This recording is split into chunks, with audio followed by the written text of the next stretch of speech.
चाननपुर नामक गांव में चमेली नाम की एक महिला रहती थी, जिसके पति का नाम माधो था। चमेली अपने पति से खूब लड़ती झगड़ती और उस पर अपना रौब झाड़ती थी। दोनों की एक पुत्री भी थी, जिसका नाम चांदकुमारी था। चांदकुमारी देखने में बहुत ही सुंदर थी। इतनी सुंदर व योग्य होने के बावजूद भी कोई उससे शादी नहीं करना चाहता था। इसका एकमात्र कारण थी चांदकुमारी की मां चमेली। गांव में हर कोई चमेली के झगड़ालू व्यवहार के बारे में जानता था। वहीं तेनालीराम अपनी बुद्धिमानी के कारण बेहद प्रसिद्ध थे। उनकी इस प्रसिद्धि के कारण कई लोग उनसे जलते भी थे। एक दिन ऐसे ही ईर्ष्या करने वाले लोगों में से एक व्यक्ति उनके घर आया। वह तेनाली से कहने लगा कि चाननपुर गांव में चांदकुमारी नाम की बहुत ही रूपवती लड़की रहती है। वह उस सुंदर कन्या का रिश्ता तेनालीराम के भाई के लिए लेकर आया है।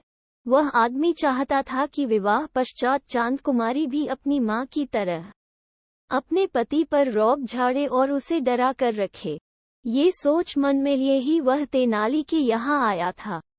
लेकिन वह इस बात से अनजान था कि तेनालीराम का कोई भाई था ही नहीं। तेनालीराम को उस आदमी की खराब नीयत का पता शुरू में ही लग चुका था, क्योंकि वे भी चमेली के झगड़ालू आदत के बारे में पहले से ही जानते थे। तेनाली ठहरा अति बुद्धिमान। उसने नाटक करते हुए लड़की के बारे में और जानकारी ली। अंत में रिश्ते के लिए हामी भरी और उस आदमी को चाय पानी पिलाकर विदा किया। अब परेशानी ये थी कि विवाह के लिए तेनालीराम को एक भाई की आवश्यकता थी, क्योंकि वह विवाह के लिए हाँ कर चुका था। उसकी तलाश में तेनाली दूसरे गांव की ओर चल पड़े। वह युवक की तलाश कर ही रहे थे कि उन्हें रास्ते में एक परेशान युवक मिला। जब तेनालीराम ने उसकी परेशानी का कारण पूछा तो उसने जवाब दिया, मैं काम की तलाश में हूँ।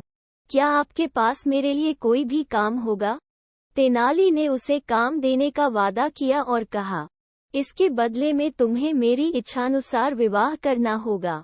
तुम निश्चिंत रहो, क्योंकि जिस लड़की से मैं तुम्हारी शादी करवाना चाहता हूँ वह बहुत ही सुंदर व योग्य है।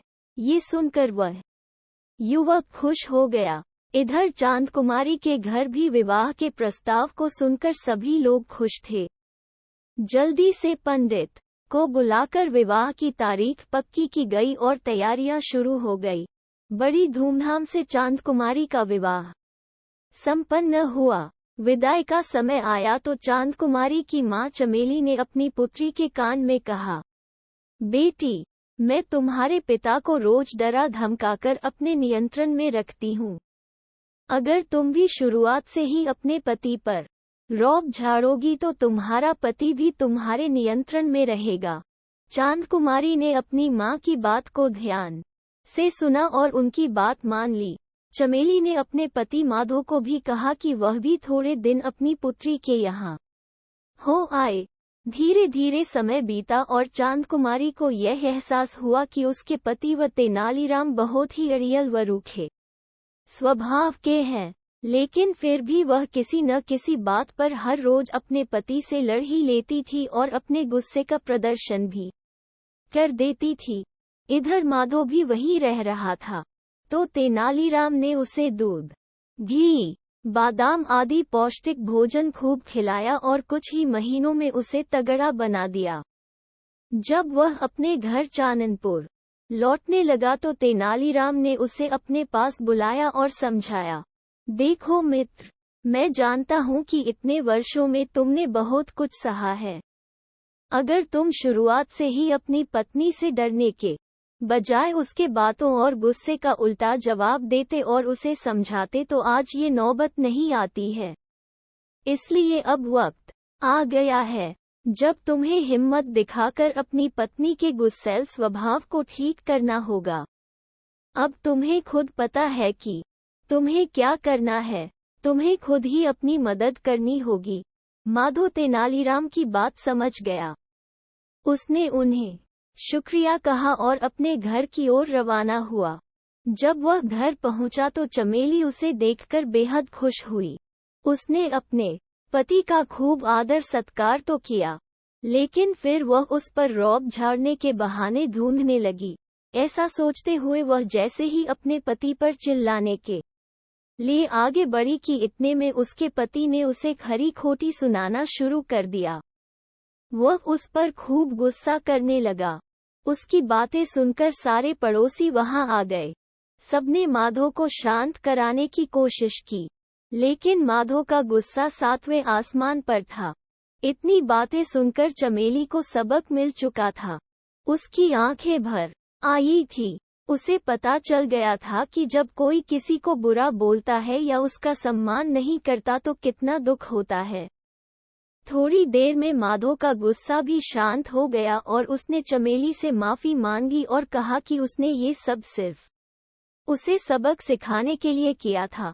अब चमेली भी पूरी तरह बदल गई थी और उसने भी अपने बुरे बर्ताव के लिए माधो से माफी मांगी। ये सब होने के बाद उसने अपनी पुत्री चांद कुमारी को भी समझा दिया था कि वह भी अपने पति की कही बातों को माने और उससे लड़ाई झगड़ा न करे।